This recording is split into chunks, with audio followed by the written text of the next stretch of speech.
Ah, hello there. Fancy meeting you in these dark and derelict halls. Don't mind me, I was just waiting for a creature to show up. I'm pretty sure I saw one down this hall a minute ago, but it wasn't quite close enough for me to get a good scan, so I figured I'd just see if it came on back. It's one of the last ones I need to complete my bestiary, and you know what that means. Once I have it, I'll have complete knowledge of all of Lethal Company's monsters. Can you imagine that? Anything and everything you could ever want to know just laid out before you like that? I mean, it's got to be the dream of every company employee for sure. Just a little more time and I'm sure he'll show up. Yeah, in the meantime though, why don't you stick around? Go ahead and pull up a chair if you can find one. I've already got this crate full of drinks we can share, and let me tell you about some of the other fascinating creatures I've seen in my time on these moons. Over the years, the Lethal Company roster has expanded quite a lot. What started as a set of just 16 enemies has grown to nearly 25, and today, combined with nearly a dozen moons to choose from, and millions upon millions of potential facility layouts, it's easy to see why Lethal Company still continues to attract hundreds of thousands of regular players. Whether it's the co-op potential, the distinct atmosphere, or of course the game's lore, there's always something that draws me back into this title. And recently, I found myself thinking once again about Lethal Company's many unsolved mysteries. As some of you may know, around 6 months ago, I made a video diving into all of this game's major unsolved enigmas. But more recently, there's been one thing on my mind with regard to this game, and that's the mysteries surrounding its enemies. While most of Lethal Company's various creatures offer us some insight into the greater world of the game, some just aren't as well understood as others. Whether from a lack of information about them presented in the bestiary, or the lack of a bestiary entry altogether, not every monster in this game is as thoroughly explained as we'd like to think. And although I've touched on the topic before, I think it's high time that we take a deeper look at the various unknowns in Lethal Company's roster. In this video, we're going to explore 7 different enemies from throughout the game's history, enemies for which very little information exists, whether in the bestiary or any other source for that matter, in an attempt to finally get to the bottom of their origins. And hey, maybe by the time we're done, the monster I'm after will have shown back up. This is the full lore and theory behind each of Lethal Company's most mysterious entities.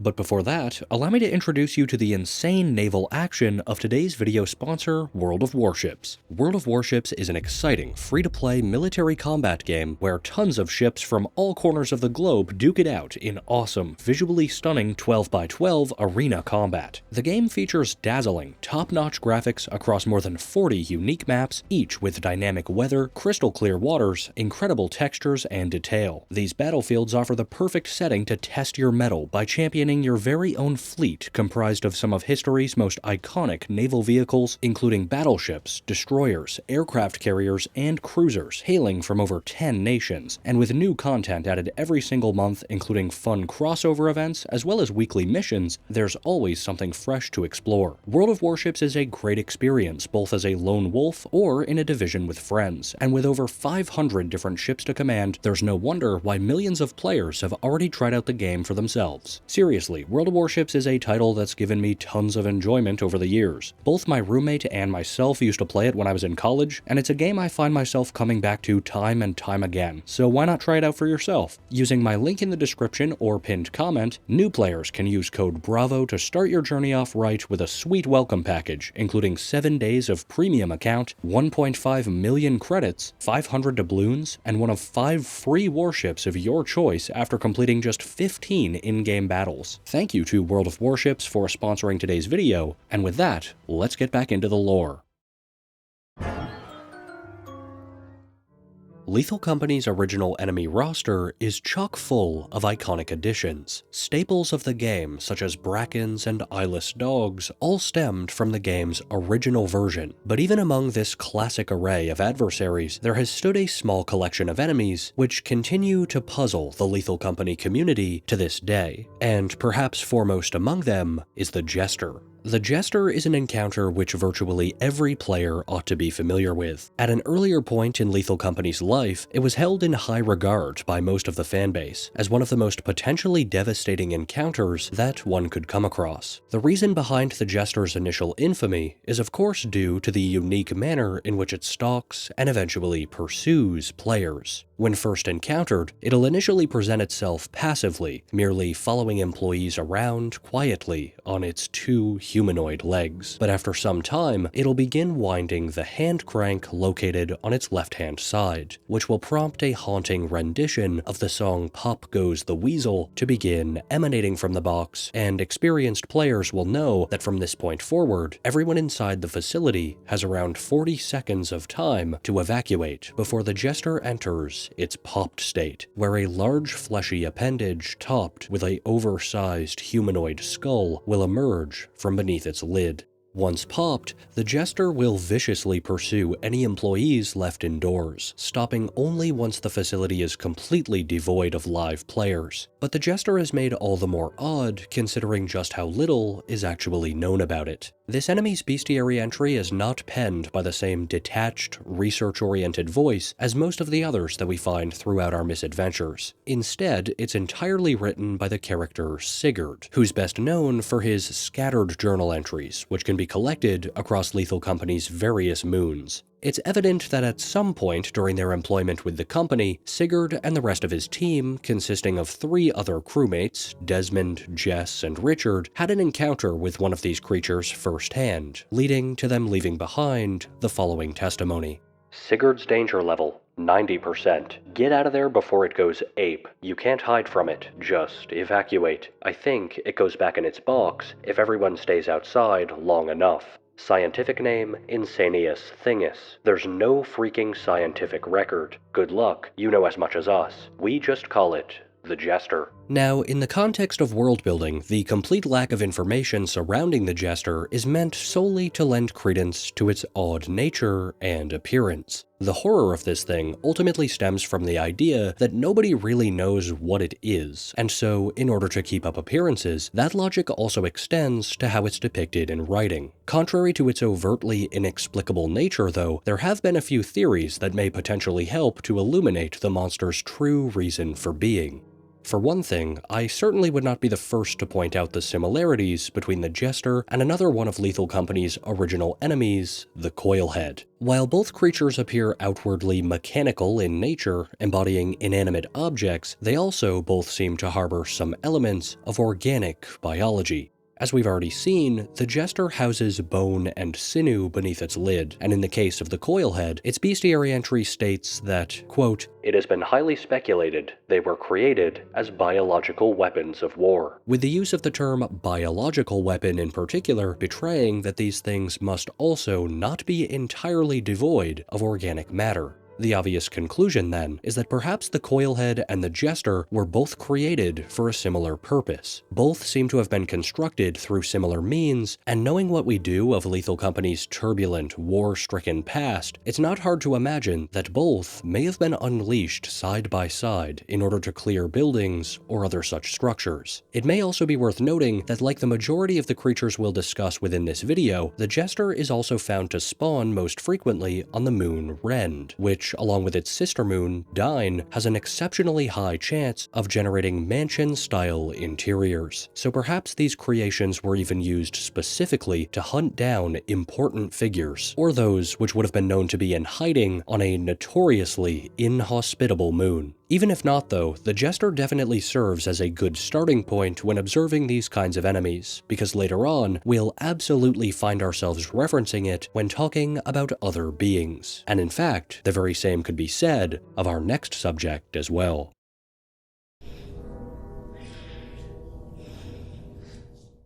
Another enemy which was present at Lethal Company's release, the Ghost Girl, has always been similarly difficult to explain. She boasts one of the most complicated AI in the game, and is significantly more intelligent than most other foes, which, combined with the fact that she only reveals herself to a single player at a time, definitely adds a sufficient level of creepiness to an already unnerving confrontation. When the Ghost Girl spawns, she chooses a player to stalk based on a hidden value in the game code called insanity. This is a metric that's derived from a number of different factors, such as time spent in the facility, time spent alone, and status as the most paranoid employee, among other things. Once her target is selected, the Ghost Girl will remain completely invisible to all other players, allowing her time to toy with her victim. The likelihood of the girl attempting to make contact with a player is based on how many times she's been seen by that player before, but needless to say, you don't want to cross paths with her, because if you do, well, that's that. Knowing that their fate is sealed, a fast-thinking employee might attempt to take a scan of the girl so as to at least relay to their teammates what it is they died to. But due to the girl's illusory nature, she's one of just 2 entities in the game that simply cannot be scanned to begin with. Because of this, there's no way to register her within the bestiary. But, as it happens, her existence in and of itself tells us quite a lot about the more metaphysical or spiritual side of Lethal Company's world. Historically, there have been 2 primary schools of thought when it comes to the Ghost Girl. Some believe that she may be a legitimate spirit or spectral anomaly, while others tend to think that she's the manifestation of some other, as of yet unknown, phenomenon. And though either of these assumptions could certainly prove to be true, I believe that the most likely answer here is probably also the more straightforward one. There just isn't much reason to doubt the girl's validity as a ghost, which is definitely interesting because, believe it or not, there aren't many other instances in-game where we encounter something this overtly paranormal. Obviously, the girl's appearance and behavior is meant to pay homage to classic works of horror fiction in other mediums, but in terms of her story, I don't think we have to do much guesswork to determine how or why the Ghost Girl's hauntings may have started. Just like the Jester, she has the highest chance to spawn on Rend, which I don't think is coincidental, since out of all of this game's interiors, mansions absolutely seem like the most realistic place for a small child like herself to inhabit. And so it seems, in the distant past, the girl may very well have been one of the casualties of the conflict which led to this moon's eventual abandonment. It's impossible to know exactly how long she's haunted these locations, since we don't have any written accounts, but out of the events we know of in the game's lore, I think it's most likely that she probably died sometime during the events of the war on Titan, since it's widely believed that this moon and the ice moons all likely exist within a similar vicinity. Ultimately, if nothing else though, the Ghost Girl stands as an important reminder of the more spiritual or occult aspects of Lethal Company's world, which is also something that's very relevant to our next entry.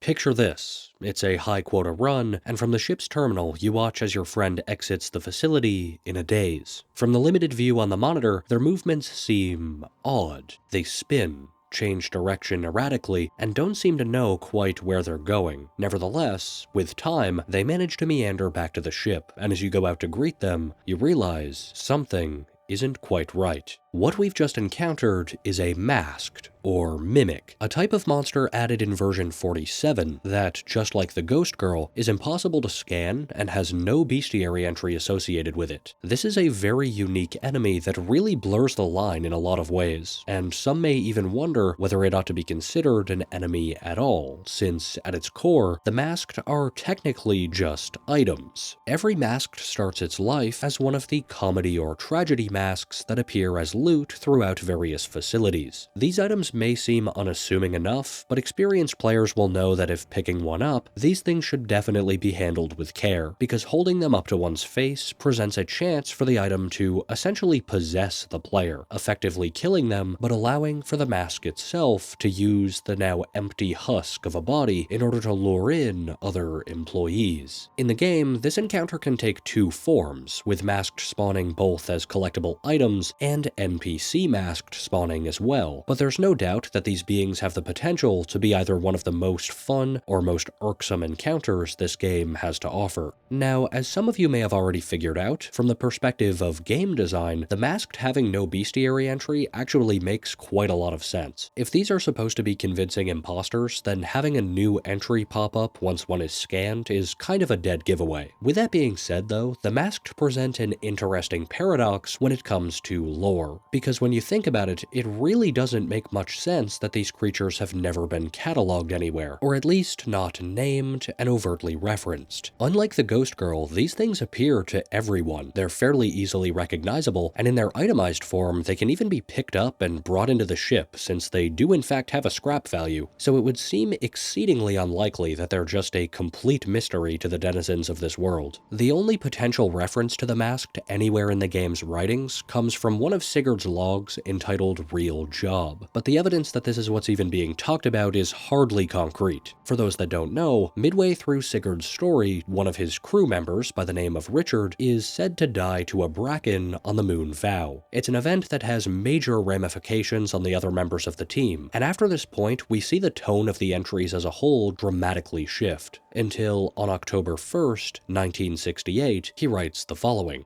Every time I go outside on Vow, they say I get pale like I'm dead. So, they put me on screen duty. They think I got soft or something. Whatever, Lucas is the scared one. Good luck keeping him from losing his freaking mind. I could stroll out at night like it's my backyard.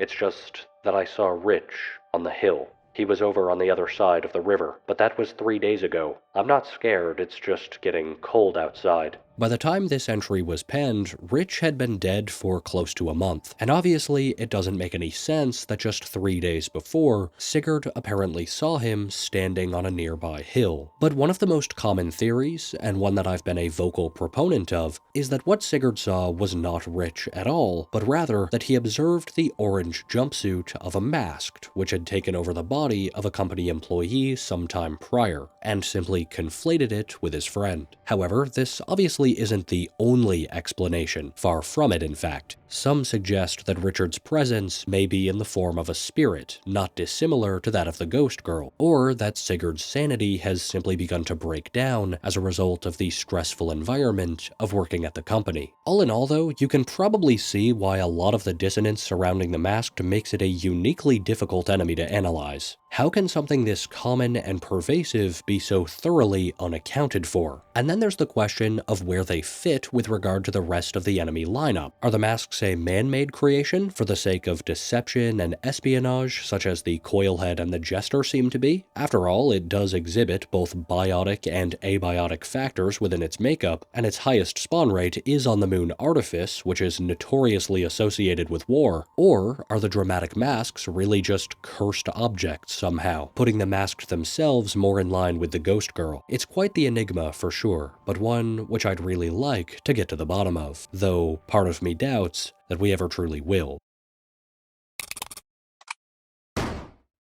Known for loudly patrolling facility interiors, the Nutcracker is another entity that was added back in version 47, and it's also yet another entry which has its highest spawn rate over on Rend. In terms of indoor enemies, the Nutcracker is a very formidable foe, taking 5 hits with a shoveler sign to bring down. It patrols the facilities in which it spawns unfalteringly, crashing about with heavy footfalls and the signature creaking of its wooden exterior echoing throughout the long corridors. As most of you will know, in spite of how intimidating this stomping may seem though, the creature is actually completely blind when in this state. Its wandering is aimless, and it's only when standing in place that it gains sight by way of a single eye, which protrudes from a hatch located at the monster's neck. In this state, the Nutcracker will fire its double-barrel shotgun at any employees who it actively sees moving. However, in spite of these drawbacks, the Nutcracker is a very desirable encounter because if killed, players will be able to retrieve that shotgun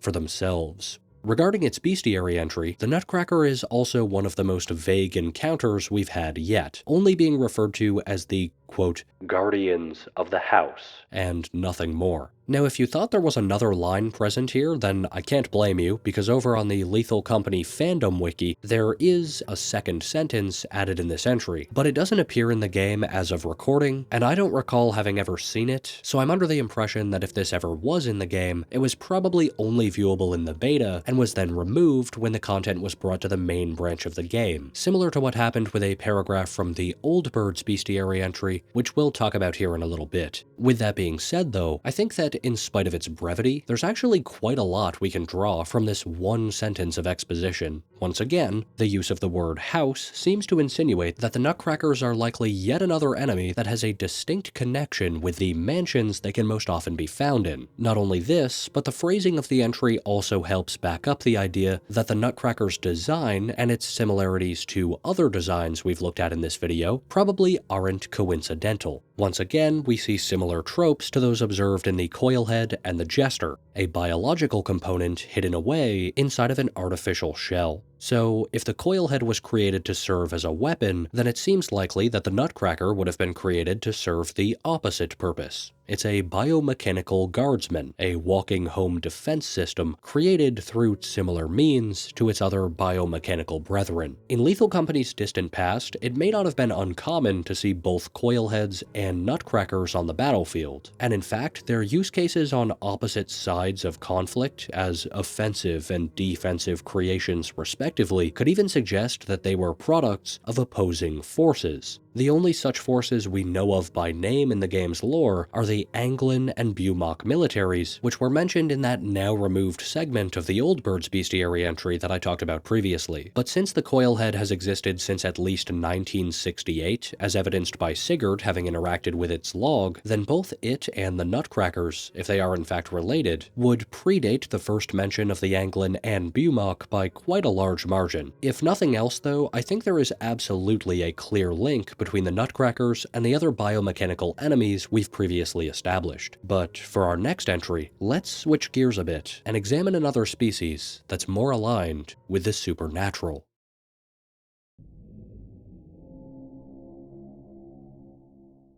Deep within the halls of the mansions on Dyne, an unnatural presence lurks in the dark. Clattering and shuffling emanate from darkened passages as the source of this noise, the Butler, comes into view. First introduced in version 50, the Butler, harmless though it may appear, is an enemy that is not to be underestimated. Dressed in a fine suit and wielding a broom, these creatures may appear almost human at first glance, but their strangely deflated-looking skin and the odd buzzing sound which can be heard in their vicinity betray their uncanny nature. Each of these strange features is also noted within the Butler's Bestiary entry, which, similarly to the Jester before it, is penned entirely by Sigurd, and reading as follows. Sigurd's danger level, 70%. There's no file on this one, so I'm making it myself. We keep finding these stinky freaks in the mansion. They won't talk to us, they don't even pay attention to us, and they look like deflated balloons. The smell is like rotten meat. It's so bad it puts Richard to shame. I hear flies buzzing around inside their bodies. Jess said she saw something crawl out of its eye socket and go back in. I don't know what to make of this man. They just walk around and sweep the floor. I guess that's why the mansion is so clean.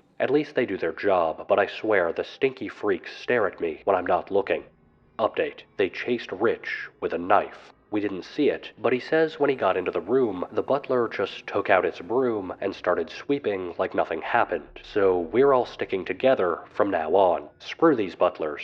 Indeed, near the end of this entry, we are granted a less than subtle allusion to the Butler's signature mechanic. As the Bestiary says, the Butler is completely passive around multiple crewmates, and all the while, the Butler will merely be waiting to catch players on their own. If you find yourself alone in the room with a Butler, this air of passivity will drop, and the creature will draw a large knife from inside its coat before chasing you down and repeatedly stabbing you. Any players who can't escape will die, and to make matters worse, the Butler even has the good sense to fake innocence by sweeping up the blood with its broom. However, the Butler is also not invincible. A few smacks from a shovel or sign, or better yet, a blast from a shotgun, will cause it to simply pop, revealing that just as Sigurd suggested, their insides are completely rotten. A swarm of insects will emerge in their place and pursue players relentlessly, but we'll talk about those in a moment. For now, the big question is obviously why and how the Butler exists in the first place. What are they? Where could a creature like this even come from? And how does it sustain itself while rotting away on the inside? Well, one way or another, I think one thing is for sure. The Butler is undead. It's not clear exactly how or why, but it's hard to dispute that this is almost certainly the case. This places it in similar company to the Masked and the Ghost Girl, though obviously they aren't exactly comparable encounters. Another thing that makes the Butler so strange is that they appear in such great numbers. Unlike the Ghost Girl, which many theorize may just be a single entity, there can be no question that there are multiple Butlers to exist in Lethal Company canon, and the way that Sigurd describes them almost makes it seem like they've infested the interiors in which they're found. Since Butlers have their highest spawn chance on Dyne, we have, of course, another entity in the growing list of those predominantly found in mansions. And of course, this is easily reflected in their design. It's easy to see them as Dyne's counterpart to the Nutcrackers, guardians of the house in their own right, just originating from different, as of yet unknown means. Though perhaps a look at the entities which spawn from them can offer a bit more insight. As stated previously, when a Butler pops, a large cloud of insects will emerge in its place, and when scanned, these insects are revealed to be known as mask hornets. Now, mask hornets are a very difficult enemy to analyze. Technically speaking, they do demand their own section in this video on account of being uniquely identifiable creatures which can be scanned and which do have their own entry in the bestiary. But when we go to take a look at that entry in question, we'll find, well, nothing. And so, much like the Ghost Girl or the Masked, pretty much all that we have to go off of is the enemy's name and appearance. But let's address the elephant in the room here. Yes, the fact that these seemingly random bugs share part of their name with one of Lethal Company's other infamously mysterious enemies is something which I definitely don't think we should discount. Out of all of the possible names Seekers could have chosen for these creatures, this seems very, very intentional. But at the same time, there's no indication that the Hornets and the Masked themselves are connected in any way. The only thematic similarity at all, at least so far as I can tell, is that both the Masked and the Mask Hornets share a clear association with the dead. But that's where our overlap ends. Prior to this upload, I actually considered making an entire video about the Butlers and the Mask Hornets, and really trying to get to the bottom of the mystery surrounding them. But at the time of recording, I've completely failed to come up with a theory that is supported in any way by evidence from the game. This will remain one of the most inexplicable encounters in the entirety of Lethal Company, though I hope that one day Seekers may consider revisiting this entry in proper fashion. As of recording, that sort of change to the game is pretty much unprecedented, but at least we can dream. However, I don't think that even the Mask Hornets are the Lethal Company enemy that many would consider the most bizarre or seemingly unknowable, which of course brings us to our 7th and final entry. The last entity that I wanted to take a look at here is a very odd case. In fact, it's one of the main reasons that I wanted to make this video in the first place. And while I imagine that just about everyone watching is probably at least passingly familiar with the other entities we've mentioned so far, I actually wouldn't be surprised if a fair number of you may have never even heard of this final specimen. Added in version 55, this being may very well be one of the least discussed encounters in the entirety of Lethal Company, and its name is the Barber. The Barber is a creature which is often heard well before it's seen. Its telltale noise is very distinct. However, there won't be much to see of the Barber at all, that is, unless a player happens to possess a flashlight, in which case shining it ahead will reveal the creature's true form, appearing as a bluish-purple blob in the shape of a man, wielding a massive pair of scissors. Strange as it may be, the Barber has the potential to be a devastating foe. It moves in long, fluid strides, which correspond to the beat of the sounds that it emits, and while these noises telegraph the Barber's presence quite well, it's easy to find oneself unsure of its exact location, and to stumble into the grasp of its long blades completely by accident. Perhaps the only thing more off-putting than the creature itself, though, is of course its entry in the bestiary, which takes on a very odd form as a poem. I had a dream about the Barber. One day he made me a wig because his scissors were too big.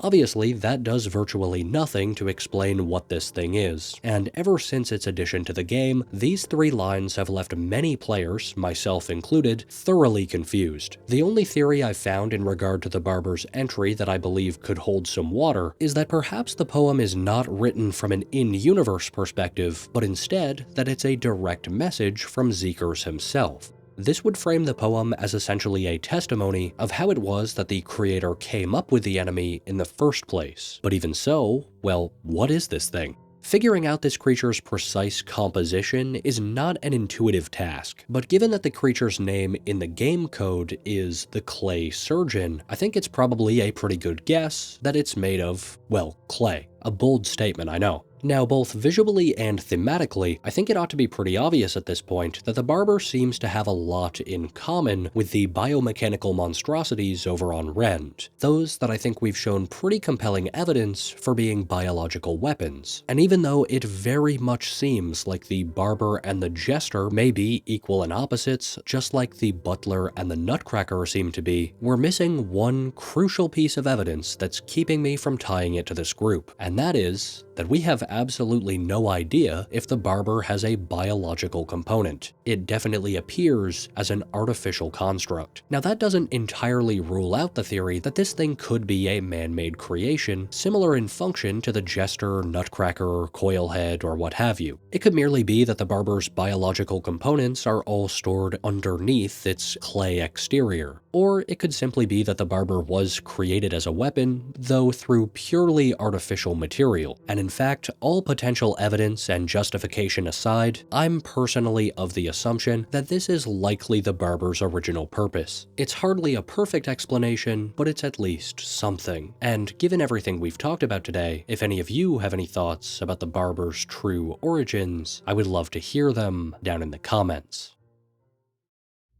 And that pretty much brings us to our current, if limited, understanding of Lethal Company's most mysterious entities as of today. As you can see, there's quite a lot of range here, but also a surprising amount of overlap. Whether the mystery behind each one of these enemies stems from flavor, the necessity of its mechanics, or potentially even sheer human error, there's a unique set of circumstances behind each and every inclusion here. And as I hope this video has sort of shown, there's still a lot to decipher about this game. Regardless, I hope that you found this breakdown helpful and a little bit interesting. This was definitely one of the more hard to research topics that I've ever tackled, and on top of that, I managed to go ahead and get myself sick halfway through production, so if you noticed that my voice sounded a little bit extra nasally, that's probably why. With that being said though, that's pretty much going to do it for me today, but I do want to give one more big thanks to World of Warships for sponsoring this video. Remember to check out the game using my link in the description or pinned comment, and use code BRAVO to get a bunch of in-game rewards when you sign up today. Until next time though, this is Everberon, I'll see you again soon, and have a good one.